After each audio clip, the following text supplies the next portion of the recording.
한국 3,500억 달러 갖고 오시죠. 선불로. 그 말이 가져온 충격은 미국을 뒤흔들었습니다. 트럼프 대통령이 꺼낸 전문직 비자 수수료 10만 달러 폭탄은 결국 미국 자신의 발등을 찍었습니다. 오만하게 으스대던 태도가 영원하리라 믿었던 건 착각이었죠. 그러나 대한민국은 쉽게 물러서지 않았습니다. 삼성은 단 하루 만에 텍사스 공장 투자를 전면 중단했고 미국 반도체 생태계의 심장은 순식간에 멈춰 섰습니다. 아이폰과 AI 칩, 전기차 생산까지 줄줄이 멈추었고 대한민국의 기술을 대체할 나라는 없었습니다. 무슨 일이 벌어진 걸까요? 자신만만하던 미국이 단 한 기업 앞에서 무너진 충격적 이야기입니다. 지금 시작합니다. 한국이 미국 대통령을 탄핵 직전까지 몰아넣었다고 생각하십니까? 총 한 발 쏘지 않고 폭탄 하나 터뜨리지 않고도 말입니다. 저는 알렉산더 그레이슨으로서 그 모든 참사를 앞장서 밀어붙인 장본인이었습니다. 트럼프 대통령이 한국은 우리 시장 없이 하루도 못 버틴다며 비웃던 날을 기억합니다. 2025년 8월이었죠. 그러나 단 한 달 만에 미국은 한국 앞에서 굴복할 수밖에 없었습니다. 그날 오후 3시 백악관 오벌 오피스는 승리의 분위기로 가득했습니다. 트럼프 대통령 앞에는 두 장의 행정명령서가 놓여 있었죠. 하나는 한국산 반도체에 100% 관세를 부과하는 것, 다른 하나는 전문직 비자 수수료를 10만 달러로 인상하는 것이었습니다. 저는 그 옆에 서서 이 역사적 순간을 지켜보고 있었습니다. 심장이 뛰었습니다. 드디어 미국이 진짜 힘을 보여주는 순간이라고 믿었으니까요. 드디어 때가 왔다. 트럼프 대통령이 펜을 들며 말했습니다. 한국 놈들의 코를 납작하게 만들어줄 시간이다. 너무 오래 참았다.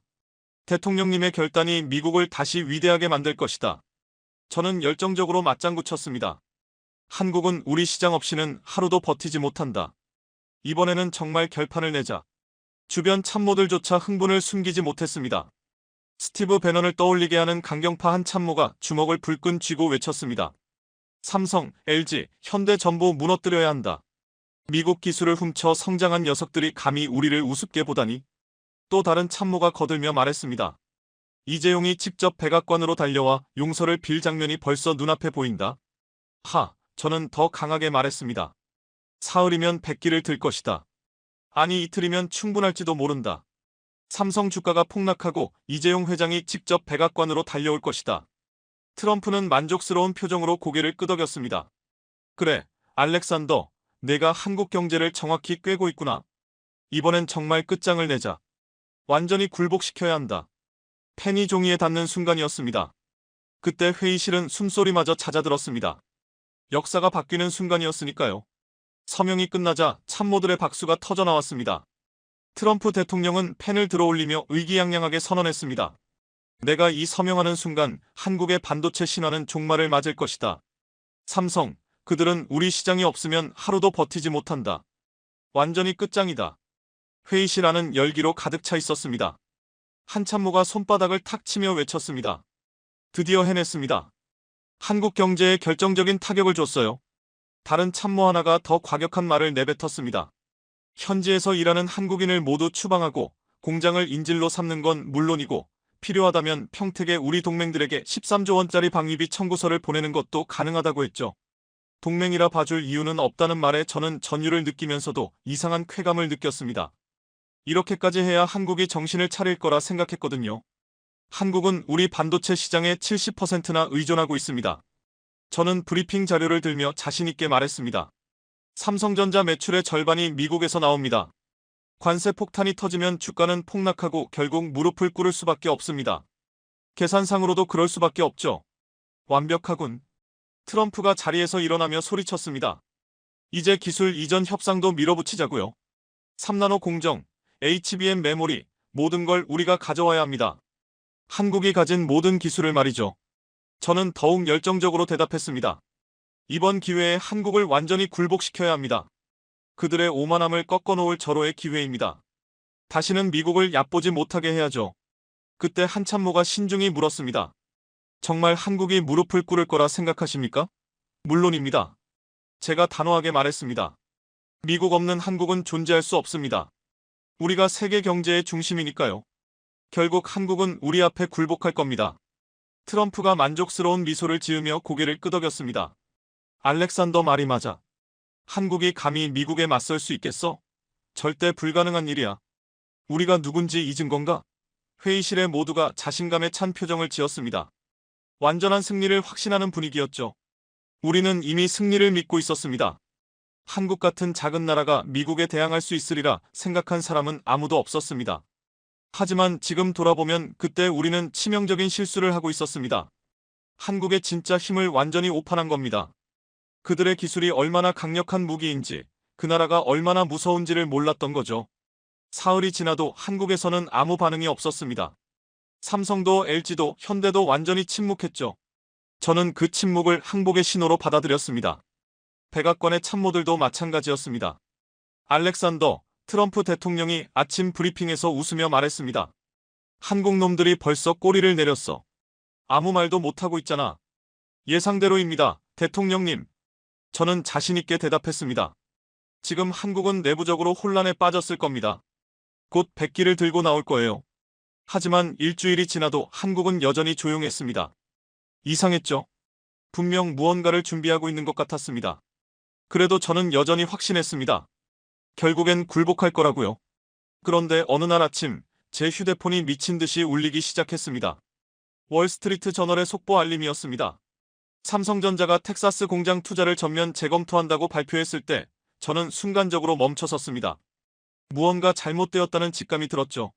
하지만 진짜 충격은 그 다음이었습니다. 블룸버그에서 특종이 터졌거든요. 삼성 평택에 55조 원을 추가 투자해 세계 최대 규모의 반도체 제국을 세운다는 소식이었습니다. 그 헤드라인을 보는 순간 식은땀이 흘렀습니다. 도대체 무슨 일이 일어나고 있는 걸까요? 저는 급히 트럼프 대통령에게 전화를 걸었습니다. 알렉산더, 자네도 들었겠지만 한국이 대체 무슨 짓을 하는 거야? 대통령의 목소리에는 혼란이 묻어났습니다. 대통령님, 그건 단순한 허세일 겁니다. 우리를 압박하려는 전략이겠죠. 저는 침착하게 말하려 애썼습니다. 하지만 곧 더 큰 문제가 터졌습니다.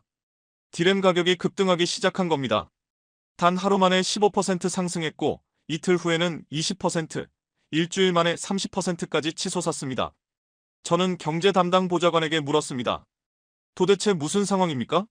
알렉산더, 큰일입니다. 그의 목소리가 떨렸습니다. DDR4 가격이 3배까지 올랐고 HBM은 구할 수도 없습니다. 제 머릿속이 하얘졌습니다. HBM이 어떤 건지 아십니까? AI 칩의 심장 같은 존재입니다.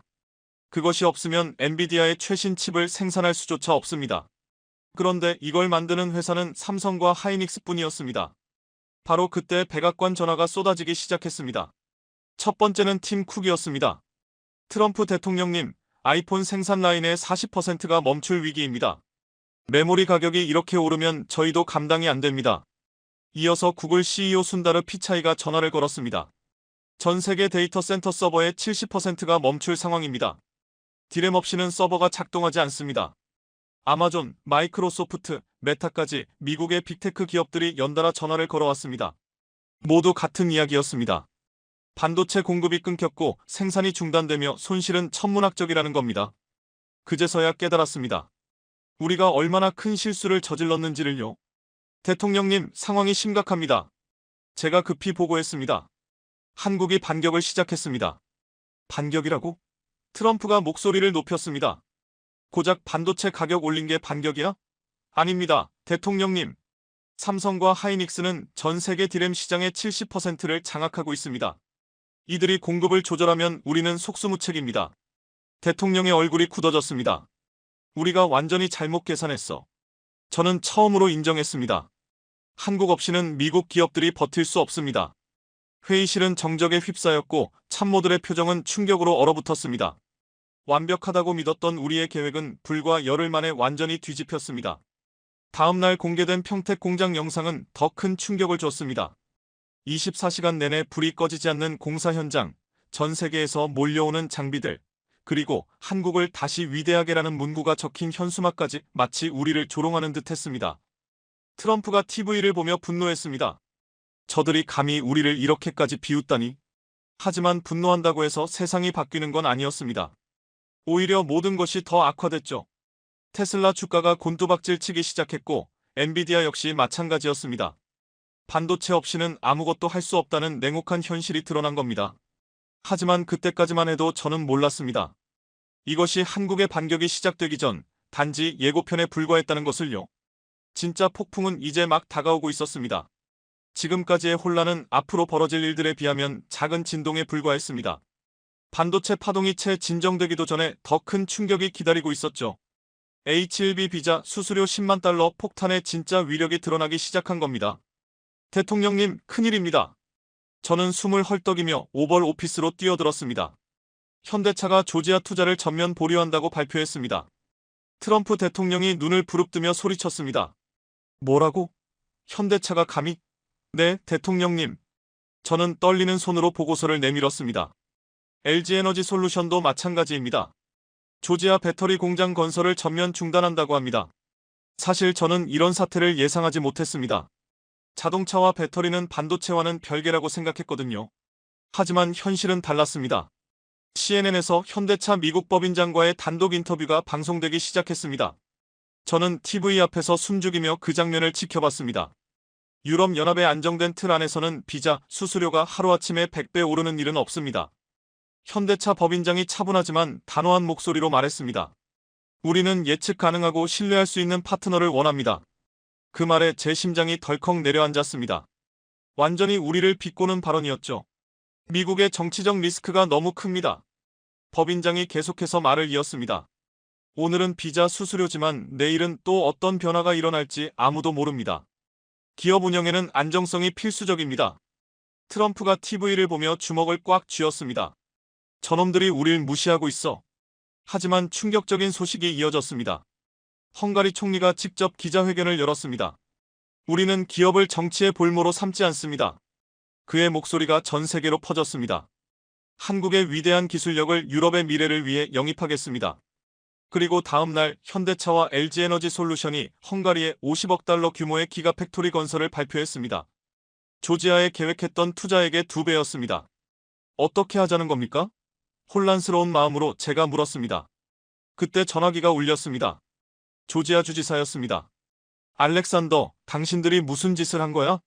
분노에 찬 목소리가 들려왔습니다. 수만 개의 일자리가 사라질 위기라고 주민들에게 뭐라고 설명해야 하냐고. 주지사님, 진정하십시오. 말을 하려 했지만 끊어졌습니다. 곧 사우스캐롤라이나 주지사에게서도 전화가 왔습니다. BMW 협력업체들이 줄줄이 한국으로 돌아간다는데 이게 도대체 무슨 일입니까? 이어서 텍사스 주지사까지 전화를 걸어왔습니다. 삼성 공장도 멈췄는데 이제 현대차까지라니 백악관에서 도대체 뭘 하는 겁니까? 그제야 깨달았습니다. 우리가 얼마나 큰 실수를 저질렀는지를. 한국 기업들의 미국 내 투자 규모가 상상 이상이었습니다. 대통령님, 상황이 심각합니다. 제가 급히 보고했습니다. 공화당 주지사들이 들고 일어나고 있습니다. 뭐라고?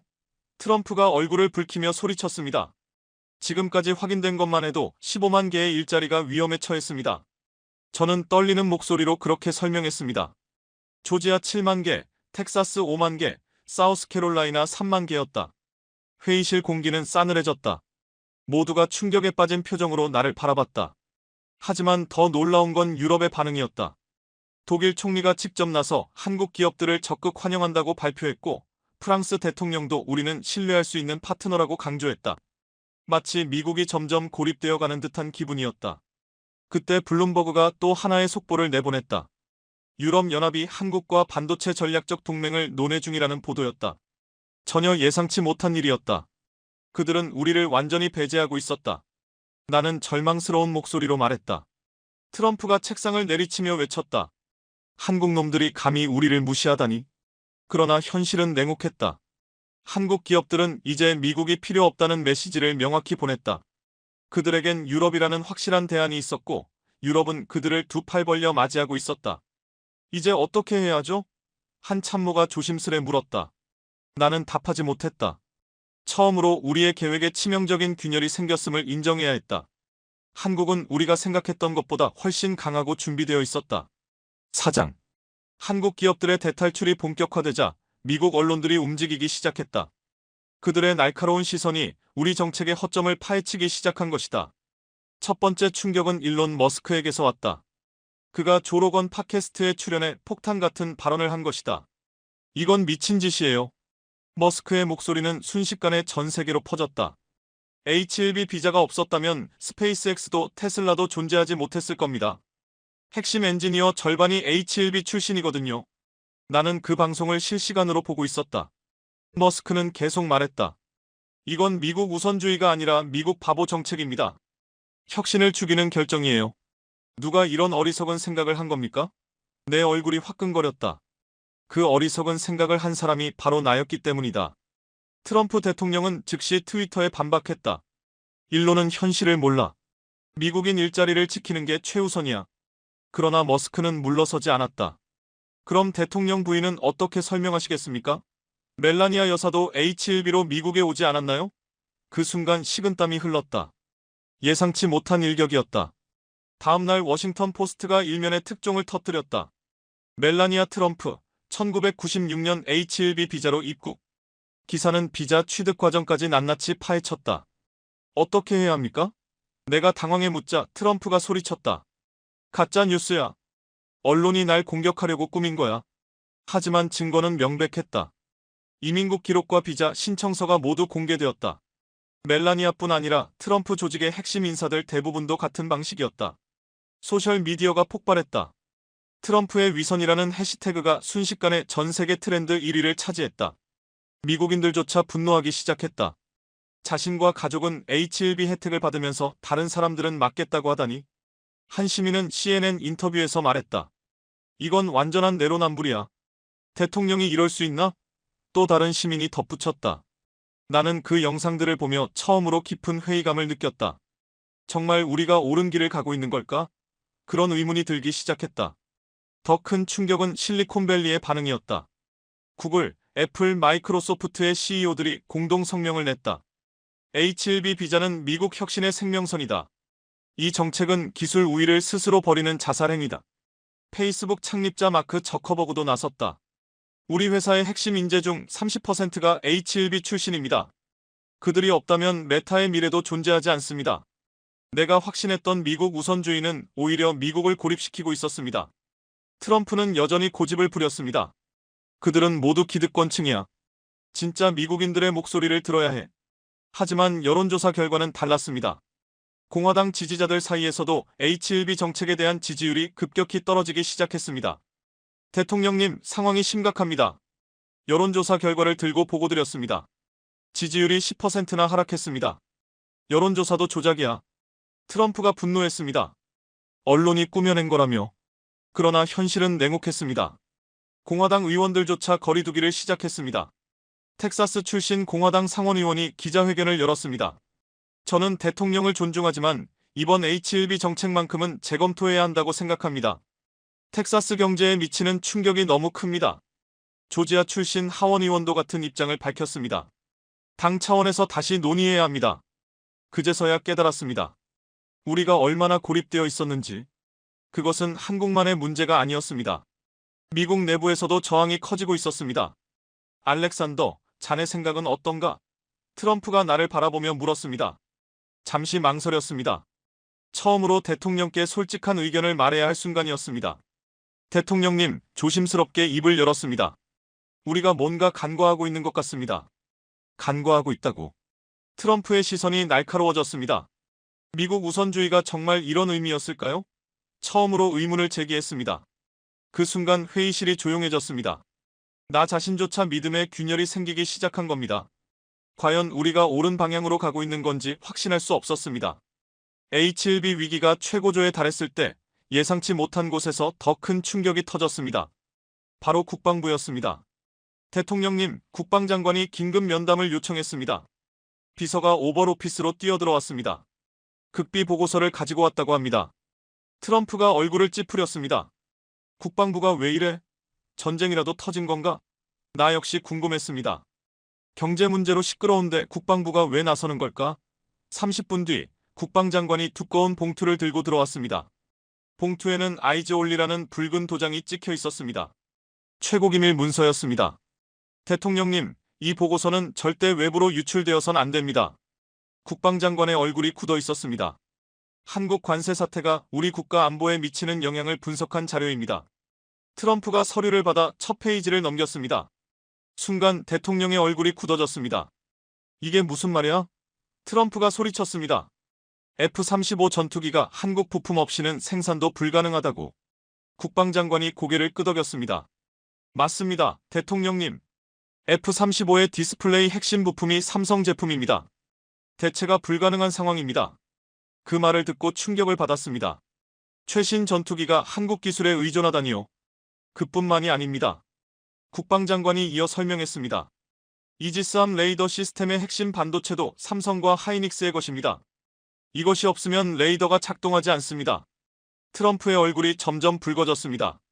도대체 누가 이런 걸 허락한 거야? 대통령님, 더 심각한 문제가 있습니다. 국방장관이 신중히 말을 이었습니다. 우리 핵잠수함의 배터리 시스템도 LG 기술에 의존하고 있습니다. 순간 회의실이 정적에 잠겼습니다. 핵잠수함조차 한국 기술 없이는 움직일 수 없다는 말이었습니다. 어떻게 해야 합니까? 떨리는 목소리로 물었습니다. 사실이라면? 사실입니다. 국방장관이 단호히 답했습니다. 지난 20년간 비용 절감을 위해 한국산 부품을 대량으로 사용했습니다. 이제 그 의존도는 되돌릴 수 없는 수준에 도달했습니다. 저는 그제서야 우리가 얼마나 심각한 실수를 저질렀는지 깨달았습니다. 경제적 압박을 가한다고 생각했지만 결국 우리 스스로의 목을 조르고 있었던 것입니다. 주한미군 철수는 어떻습니까? 한 참모가 물었습니다. 그걸로 압박하자는 말에 국방장관이 고개를 저었습니다. 주한미군 철수는 자살 행위입니다. 우리 무기 체계가 한국 기술에 의존하고 있는 상황에서 철수하면 오히려 전력이 마비됩니다. 트럼프는 보고서를 탁 던지며 외쳤습니다. 그건 말도 안 돼.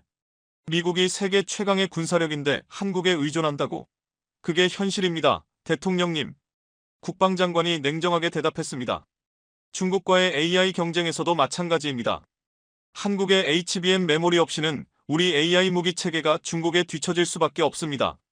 그 말을 듣는 순간 온몸에 소름이 돋았습니다. 한국을 압박한다고 생각했는데 정작 한국 없이는 중국과 경쟁조차 할 수 없다는 사실이었습니다. 이 보고서는 누가 작성한 거야? 트럼프가 분노하며 물었습니다. 국방부 최고의 전문가들이 3주간 분석한 결과입니다. 모든 자료가 검증됐습니다. 그러나 트럼프는 받아들이지 않았습니다. 이건 패배주의자들이 만든 가짜 뉴스야. 미국이 한국에 의존한다는 게 말이 되나? 그는 보고서를 움켜쥐고 찢으려 했습니다. 이런 거짓말은 용납할 수 없어. 대통령님, 이건 국가 기밀입니다. 국방장관이 다급히 말렸습니다. 그 순간 저는 진짜 공포를 느꼈습니다. 대통령이 현실을 완전히 부정하고 있었기 때문입니다. 명백한 사실 앞에서도 인정하지 않으려는 모습이 너무나 무서웠습니다. 알렉산더 트럼프가 저를 노려보며 외쳤습니다. 자네, 이 보고서를 믿는 건가?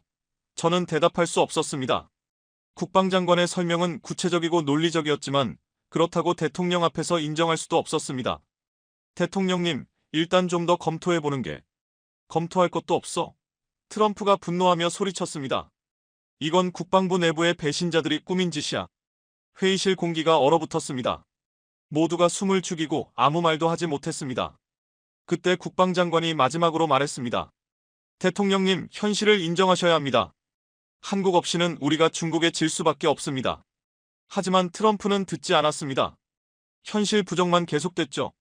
그 순간 저는 확신했습니다. 우리가 정말 위험한 길로 들어서고 있다는 것을요. 국방부 극비보고서 파문이 채 가라앉기도 전에 한국에서 결정적인 반격이 날아왔습니다. 2025년 9월 25일, 그날을 저는 평생 잊지 못할 겁니다. 아침 7시, 제 휴대폰이 미친 듯이 울렸습니다. 블룸버그 속보였습니다. 한국 김민석 총리 긴급 기자회견 예고. 불길한 예감이 들었습니다. 오전 10시 서울정부청사에서 기자회견이 시작됐습니다. 저는 백악관 상황실에서 실시간으로 지켜보고 있었습니다. 김 총리가 단상에 올라섰습니다. 그의 표정은 차분했지만 단호했습니다. 마치 중대한 결정을 내린 사람의 얼굴이었습니다. 여러분, 오늘 이 자리에 선 이유는 명확합니다. 김 총리가 입을 열었습니다. 미국의 일방적인 정책 변경에 대한 우리 정부의 입장을 밝히기 위해서입니다. 저는 숨을 죽였습니다. 뭔가 큰일이 벌어질 것 같은 예감이 들었죠. 지난 한 달간 우리는 인내했습니다. 하지만 인내에도 한계가 있습니다. 특히 H-1B 문제는 우리 기업 활동에 치명적인 영향을 미치고 있습니다. 그때 한 기자가 물었습니다. 총리님, 미국과의 협상은 어떻게 진행되고 있습니까? 김 총리가 잠시 침묵하더니 폭탄 발언을 던졌습니다. 비자 문제가 해결되지 않으면 3,500억 달러 규모의 대미 투자는 불확실해질 수밖에 없습니다. 저는 자리에서 벌떡 일어났습니다. 잠깐만요. 그 엄청난 투자가 위험에 처했다는 겁니까? 김 총리가 단호히 말했습니다. 이건 위협이 아닙니다. 단순한 현실입니다. 기업은 예측 가능한 환경에서만 투자를 결정합니다. 현재와 같은 불안정한 상황이 이어진다면 다른 길을 찾을 수밖에 없습니다. 블룸버그 기자가 다시 물었습니다. 구체적으로 어떤 대안을 염두에 두고 계신가요? 유럽, 동남아시아 등 여러 방향이 있습니다. 김리가 차분히 답했습니다. 우리는 이미 다양한 나라들과 논의를 시작했습니다. 그 말을 듣는 순간 온몸에 전율이 일었습니다. 한국이 정말로 미국과의 결별을 준비하고 있다는 뜻이었습니다. 기자회견이 끝나자마자 월스트리트가 크게 흔들렸습니다. 다우 지수가 개장 직후 500포인트나 떨어졌습니다. 투자자들이 공포에 휩싸인 것입니다. 알렉산더, 큰일입니다. 경제 참모가 뛰어들어왔습니다. 시장이 완전히 붕괴되고 있습니다. 저는 급히 모니터를 확인했습니다. 삼성과 관련된 미국 기업들의 주가가 폭락하고 있었습니다. 애플이 8%, 엔비디아가 12%, 테슬라가 15%까지 급락했죠. 아메리칸 리스크가 현실이 된 겁니다. 월스트리트 저널 기자가 TV에서 외쳤습니다. 미국의 정치적 불확실성이 전 세계 투자를 위축시키고 있습니다. 저는 그 표현에 충격을 받았습니다. 아메리칸 리스크라니요? 늘 다른 나라들에 붙이던 단어가 이제 미국에 사용되고 있었습니다. 그러나 진짜 충격은 다음날 찾아왔습니다. 삼성전자가 공식 입장을 발표한 것입니다. 삼성전자는 텍사스 테일러 공장 건설을 무기한 중단한다고 밝혔습니다. 삼성 대변인의 목소리가 CNN을 통해 전 세계로 퍼져나갔습니다. 그 순간 제 머리가 하얘졌습니다. 최악의 상황이 현실이 된 겁니다. 현재의 불안정한 정책 환경에서는 대규모 투자를 계속하기 어렵다고 판단했습니다. 대변인은 덧붙였습니다. 직원들의 안전과 기업의 지속 가능성을 위한 불가피한 결정입니다. 텍사스 현지에서는 즉시 혼란이 일어났습니다. 건설 현장에서 일하던 수천 명의 노동자들이 하루아침에 일자리를 잃었습니다. 어떻게 하자는 겁니까? 텍사스 테일러 시장이 지역방송 인터뷰에서 절규했습니다. 5천 개의 일자리가 단숨에 사라졌습니다. 우리 도시는 이 공장을 위해 모든 걸 쏟아부었는데 현장에서는 시위가 터지기 시작했습니다. 일자리를 돌려달라, 트럼프는 책임져라, 구호가 울려 퍼졌습니다. 저는 그 영상을 보며 가슴이 무너지는 것 같았습니다. 우리가 원한 건 이런 게 아니었는데 말이죠. 트럼프 대통령은 즉시 반박 성명을 냈습니다. 삼성의 결정은 겁쟁이들의 행동이다. 미국 없이는 그들도 버틸 수 없을 것이다. 그러나 시장은 더 이상 트럼프의 말을 믿지 않았습니다. 대신 한국의 발언을 신뢰하기 시작했습니다. 한국은 진심이었습니다. 골드만삭스 애널리스트가 CNBC에서 말했습니다. 그들은 실제로 미국을 떠날 준비가 되어 있었다. 우리가 완전히 판단을 잘못했다. JP모건 역시 비슷한 분석을 내놨습니다. 한국의 기술력과 자본을 과소평가했다. 그들은 더 이상 미국에 의존하지 않는다. 그제야 저는 깨달았습니다. 우리가 상대하고 있는 것은 과거의 한국이 아니라는 것을. 이제 한국은 미국과 어깨를 나란히 하는 나라가 되었습니다. 월스트리트의 심판은 냉혹했습니다. 트럼프 정책 실패라는 제목이 주요 언론을 장식했고 한국의 역습이라는 표현까지 등장했습니다. 그날 밤 저는 잠을 이룰 수 없었습니다. 우리가 시작한 전쟁에서 지고 있다는 현실이 너무 뚜렷했기 때문이죠. 그리고 아직 절반도 지나지 않았다는 사실이 두려웠습니다. 삼성 공장 중단 소식이 전 세계를 뒤흔든 지 사흘 후 저는 평생 잊지 못할 배신을 당했습니다. 그것도 제가 가장 신뢰하던 트럼프 대통령에게서 말이죠. 알렉산더, 자네가 책임져야 해. 그날 오후 백악관 집무실에서 트럼프가 처음으로 한 말이었습니다. 예, 무슨 뜻이십니까? 저는 놀랐습니다. 이 모든 게 자네 탓이야. 트럼프가 갑자기 고함을 질렀습니다. 한국 관세 정책도 H1 비자 문제도 모두 자네의 잘못된 조언 때문이야. 저는 귀를 의심했습니다. 분명히 모든 결정은 트럼프 대통령이 직접 내린 것들이었습니다. 저는 단지 그를 지지했을 뿐이죠. 대통령님, 하지만 이 정책들은... 제가 말하려는 순간 트럼프가 손으로 저를 막았습니다. 변명하지 마라. 트럼프가 책상을 세게 치며 고함쳤습니다. 너는 한국 경제를 잘못 판단했어. 결국 나를 속인 셈이지. 그 순간 저는 몸에 힘이 다 빠져나갔습니다. 몇 년 동안 대통령을 위해 모든 걸 바쳐왔는데 이제 와서 그 책임을 제게 돌리려는 겁니까? 언론에는 이렇게 발표하겠어. 트럼프가 냉정한 목소리로 말했습니다. 알렉산더 그레이슨이 잘못된 정보를 제공해서 정책 실패가 일어났다고. 자네가 희생양이 되는 거야. 어떻게 하시겠다는 겁니까? 저는 절망적인 목소리로 물었습니다. 저는 대통령님을 믿고 따랐을 뿐입니다. 그건 내 책임이야. 트럼프가 싸늘하게 대답했습니다. 정치란 원래 그런 거야. 누군가는 책임을 져야 하고 이번엔 그게 너야. 그 순간 제 세상이 무너지는 듯 했습니다. 그렇게 충성했던 사람이 나를 배신하다니 믿을 수 없었죠. 네가 사임하면 모든 게 끝나. 트럼프가 너무도 당연하다는 듯이 말했습니다. 그리고 앞으로 내 앞에 나타나지도 마. 저는 그 자리에서 곧장 나왔습니다. 더는 견딜 수 없었거든요. 복도를 걸으며 눈물이 흘렀습니다. 분노와 배신감 그리고 깊은 허무감이 몰려왔습니다. 집에 돌아와서 곰곰이 생각했습니다. 정말 내 잘못이었을까? 아니면 트럼프가 자신의 실수를 감추기 위해 나를 희생시킨 걸까? 그때 제 머릿속에 국방부의 극비 보고서가 떠올랐습니다. 트럼프가 그 문서를 찢으려 하며 현실을 부정하던 모습이 아직도 생생했습니다. 대통령은 모든 걸 알고 있었다. 저는 낮게 중얼거렸습니다. 위험성을 인지하고도 계속 밀어붙였어. 그 순간 제 마음속에서 결심이 섰습니다. 진실을 밝혀야겠다고. 다음 날 아침 저는 뉴욕타임스의 탐사보도 기자 사라 체에게 익명으로 연락했습니다.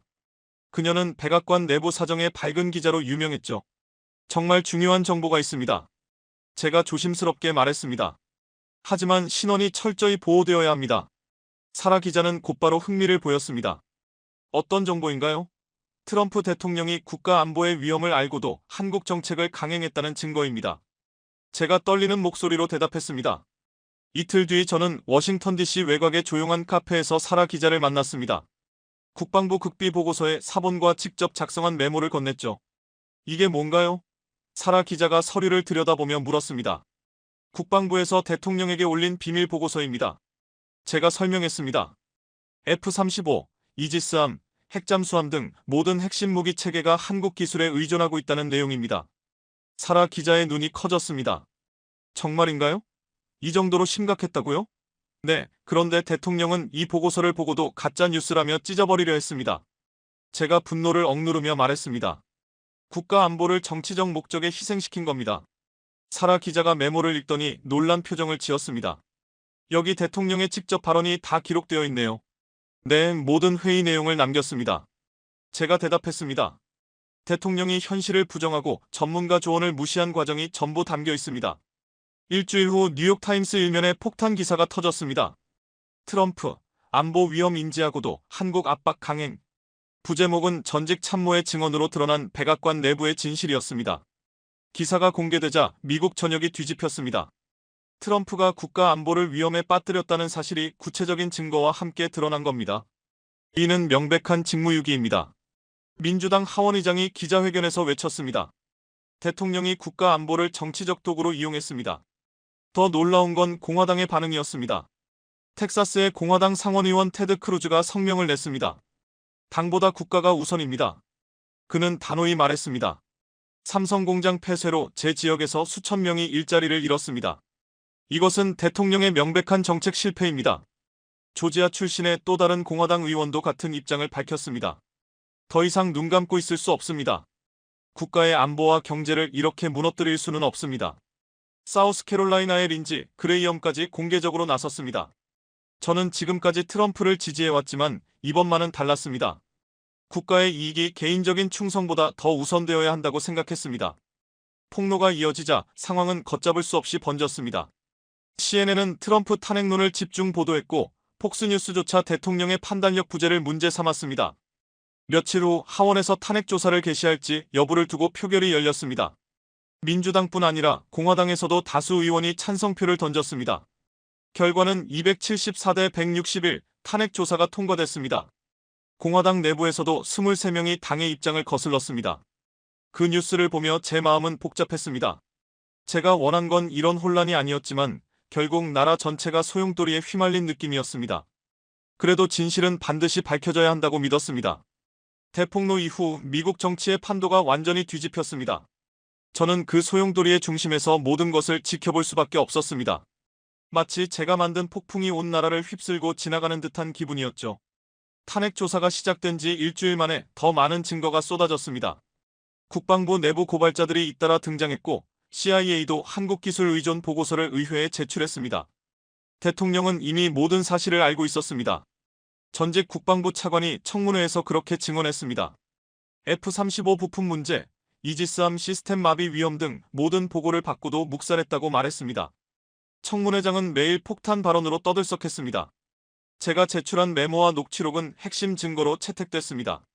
트럼프가 보고서를 가짜 뉴스라며 찢어버리려 한 장면까지 폭로됐습니다. 이는 명백한 반역 행위입니다. 민주당 의원이 외쳤습니다. 대통령이 국가 안보를 정치적 목적에 이용했다고요? 그러나 더 충격적인 것은 공화당 내 대규모 이탈이었습니다. 플로리다의 마르코 루비오조차 당을 배신하는 것이 아니라 국가를 구하는 일이라고 밝혔습니다. 그리고 마침내 그날이 왔습니다. 하원에서 트럼프 대통령 탄핵 소추안 표결이 열렸습니다. 저는 집에서 TV를 통해 그 역사적인 순간을 지켜봤습니다. 하원 의장이 결과를 발표할 때까지 숨을 죽였습니다. 찬성 289표, 반대 146표, 탄핵 소추안이 가결되었습니다. 그 목소리는 전 세계로 퍼져나갔습니다. 공화당 의원 67명이 당의 방침을 거슬러 찬성표를 던졌습니다. 전례 없는 일이었습니다. 텍사스, 조지아, 사우스캐롤라이나 출신 의원들이 대거 이탈했습니다. 탄핵 소추 소식이 전해지자 주식시장은 오히려 급등했습니다. 정치적 불확실성이 해소될 것이란 기대 때문이었죠. 다우지수는 하루 만에 800포인트나 뛰었습니다. 그러나 한국의 반응은 더 주목받았습니다. 김민석 총리가 즉시 성명을 내고 미국의 정치적 안정을 기원한다고 밝혔습니다. 그의 말은 예의 바르면서도 깊은 의미를 담고 있었습니다. 한미 관계의 건전한 회복을 위해 노력하겠다는 부분이 특히 강조됐습니다. 그것은 완전히 바뀐 국제구도를 세련되게 표현한 것이었습니다. 이후 상황은 더욱 빠르게 전개됐습니다. 부통령이 직무대행을 맡자 첫 조치로 한국 정책 전면 재검토를 선언했습니다. 한국산 반도체 관세를 즉시 철회한다는 발표가 이어졌고 H-1B 비자 수수료도 원래 수준으로 환원됐습니다. 미국이 사실상 항복을 선언한 순간이었습니다. 그것도 전 세계 앞에서 말이죠.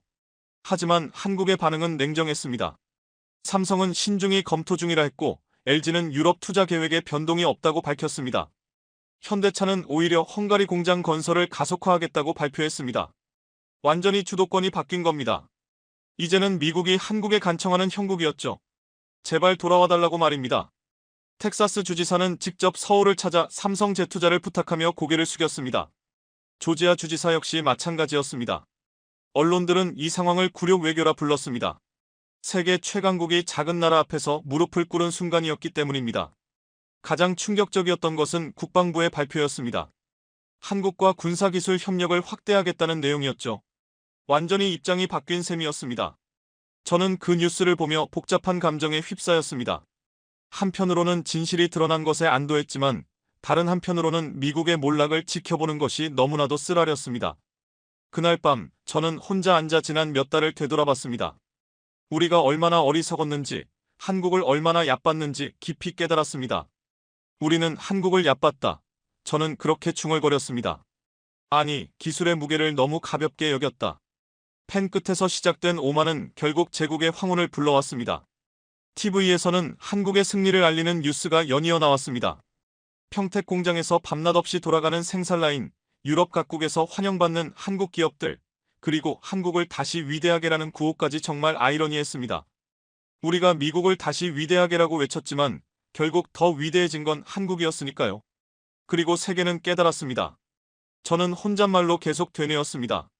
미국은 한국 없이는 중국의 AI 경쟁에서 승리할 수 없다는 것을, 새로운 시대의 질서는 군사력이 아니라 존중과 기술을 가진 자가 만든다는 것을. 한국은 정말 대단했습니다. 한 발의 총알도 쏘지 않고 한 대의 탱크도 움직이지 않은 채 세계 최강국의 대통령을 무너뜨린 나라, 오직 기술력과 전략적인 침묵만으로 말이죠. 이제 새로운 시대가 열렸습니다. 미국이 한국을 무시하던 시대는 끝났고 이제는 한국을 존중하고 협력을 구하는 시대가 시작된 겁니다. 그날 밤 저는 처음으로 한국이 진정으로 대단한 나라라는 걸 인정했습니다. 그리고 우리가 얼마나 어리석었는지도 뼈저리게 깨달았습니다. 기술이 곧 국력이고 존중이 곧 협력의 기반이라는 것을요. 세상은 변했습니다. 그리고 그 변화의 중심에는 한국이 있었습니다. 여러분, 오늘 이야기는 어떠셨나요? 정말 놀랍지 않으셨나요? 단 한 달 만에 세계 최강국 미국을 완전히 굴복시킨 한국의 실화입니다. 진정한 힘은 군사력이 아니라 기술력에서 비롯된다는 사실, 그리고 상호 존중 없이는 어떤 강대국도 오래가지 못한다는 교훈이죠. 오만은 결국 반드시 대가를 치르게 되어 있습니다. 한국이 보여준 이 놀라운 반전 드라마가 감동적이었다면 좋아요 버튼 꼭 눌러주시고 댓글로 여러분의 생각도 들려주세요. 오늘도 시청해주셔서 감사합니다. 감동방송 TV였습니다.